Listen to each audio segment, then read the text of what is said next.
চাঁপাইনবাবগঞ্জের চৌকা সীমান্ত এলাকার পরিস্থিতি নিয়ে সর্বশেষ খবর জানাতে আমাদের সঙ্গে সরাসরি যুক্ত হচ্ছেন সহকর্মী সাইফুর রহমান। সাইফুর, সকাল থেকেই আপনি চৌকা সীমান্তে সেখানকার পরিস্থিতি জানাচ্ছিলেন, বাসিন্দাদের সাথেও কথা বলেছেন, বর্তমানে কি অবস্থা?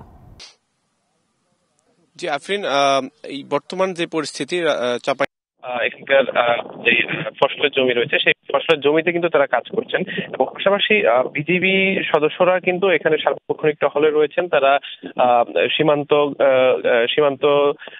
সীমান্তবর্তী যেসব জমি রয়েছে সেসব জমিতে কিন্তু কৃষকদেরকে ওইভাবে যেতে দিচ্ছেন না, তাদেরকে অনুরোধ করছেন যাতে আপাতত কয়েকদিন কাজ বন্ধ রাখতে। এবং পাশাপাশি স্থানীয়রা বলছেন যে আসলে এই দ্রুত এই সমস্যার সমাধান তারা চান এবং পাশাপাশি তাদের ব্যাপক হারে হচ্ছে ফসলের ক্ষয়ক্ষতি হয়েছে, সেই ক্ষয়ক্ষতিরও তারা হচ্ছে শিয়া বাটার ও ভিটামিন ই সমৃদ্ধ lily glam beauty soap. Lily, always beautiful. এই ক্ষতিপূরণ দাবি করেছেন। এবং আমি এখানকার কিছু কৃষকের সঙ্গে কথা বলবো, আসলে তাদের কি পরিমাণ ক্ষয়ক্ষতি হয়েছে এবং তারা হচ্ছে কি চায় সেটা নিয়ে একটু কথা বলবো।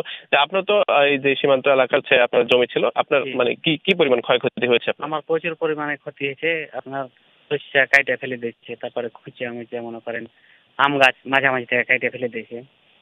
এইগুলা যেন না হয়, এগুলা যেন সুস্থভাবে সমাধান করে, এটাই সরকারের কাছে আবেদন।